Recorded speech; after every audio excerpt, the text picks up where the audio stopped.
Well, it's been all over the news in the last week. Facebook wants to establish a currency. Is this just another step in their quest for world power? Or has the press got the wrong handle on this? Is it actually a good thing for the planet, and particularly for underdeveloped countries, rather than just another way for Facebook to coerce us into releasing even more information about ourselves? What does Steve Keen think? That's today on the Debunking Economics podcast.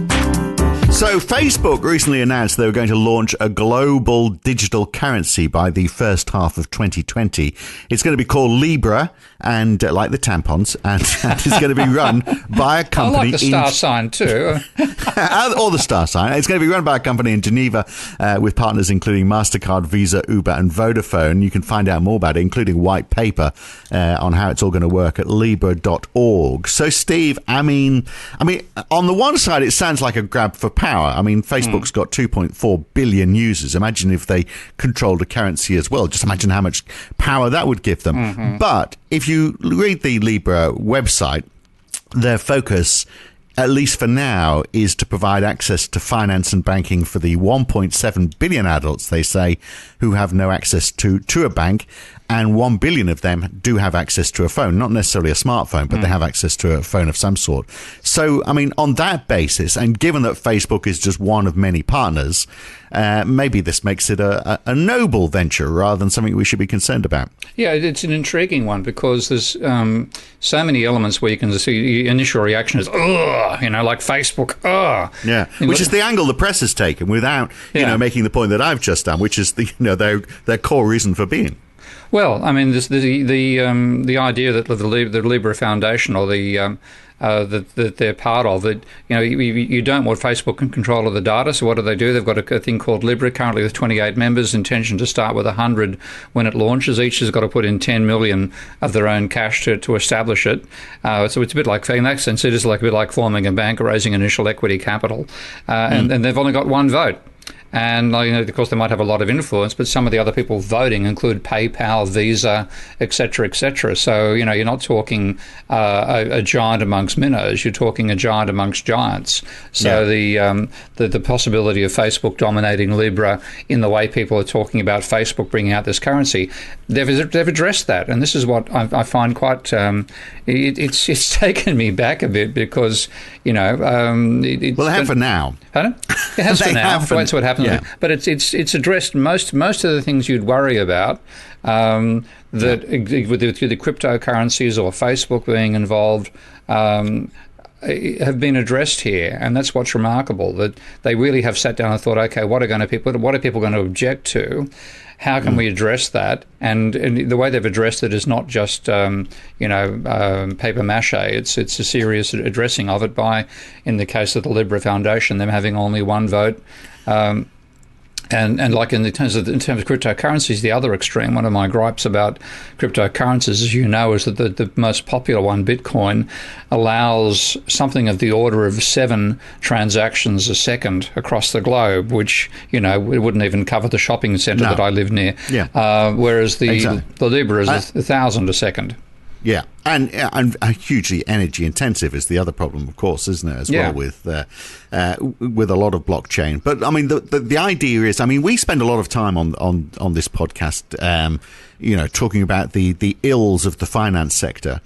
This is a system to try and get more people involved in the finance sector, of course. But maybe it's a good thing, because I guess the choice is, and they make this point, that those people with less access to banking services, and obviously there's a hell of a lot of them, they end up paying more. I mean, if you don't get the services that we get, for example, then what you do, you go to a loan shark, and they charge you an arm and possibly a leg, literally, and you don't get the documentation to get access to better deals later in life. So, it sort of closes that loophole. Sort of. This is not a loan. So far as I've seen thus far, it's not a lending platform. It's a transactions platform. And that, in that sense, I think what it actually, in terms of existing infrastructure that it's comparable to, it's a bit like the TransferWise service I use for my international payments, because banks charge the banks charge an arm and a leg for transactions. The foreign exchange people charge an arm and a leg for converting your notes from one currency to another. And I think what's actually going on is they've seen that particular market and thought there's a hell of an opportunity there, because people know they're paying an amount they resent each time they do international transactions, and as well as the people who currently can't do them because they don't have access to a banking account at all. But so I think they've seen a market opportunity, a bit like TransferWise itself saw. I think I'm saving several percent on every transaction that I do through TransferWise, and this Libra thing will have a larger infrastructure and be a genuine rather than where TransferWise has a number of bank accounts around the world, and when you make a transfer, effectively they're shuffling between. They'll net out the transactions. So if I'm trying to transfer money from the UK, buy something with the money that came from the UK in somewhere in Europe, then they're shuffling their European and UK bank accounts, and they'll net out somebody else going the opposite direction, and therefore that reduces my costs. But at a current with their own currency, though, with their own, it's going to be a floating currency. It's going to have a reserve of assets. They make a big point that this is going to be very stable assets, like for example, presumably U.S. Treasuries and the like, to try and ensure that it's a stable currency. But look. Imagine, and they're going to use blockchain, still going to use blockchain as the technology before it. But imagine the examples, they're saying this is getting to people who don't currently have a bank account. So let's take Turkmenistan as an example, because 1.8% of the population of Turkmenistan currently have a bank account. 1.8%. 1.8%, yeah. You do some good research, mate. So and you can get this from on Business Insider. There's a piece there. I think it comes from the World Bank actually. Yeah. But if you've got 1.8% of the population not having a bank account, say that suddenly moved to the point where 90% of them are now using Libra. What happens to the local currency? As you know, Steve, is the Turkmenistani manat. Yep, indeed I do. Yeah. What happens to the manat if everyone's using the Libra? Well, actually, what happens is you just transfer it into a different bank account, because what they're doing is whether the Libra would keep their money in what's the currency called again? Manat. It just escaped my mind. Okay. They would then what they're going to be doing is buying, once people transfer their money, Manaps, into buying Libras, there'll be a Manap Libra exchange rate that gets how many Libras they buy for their Manaps. You have any idea of that one?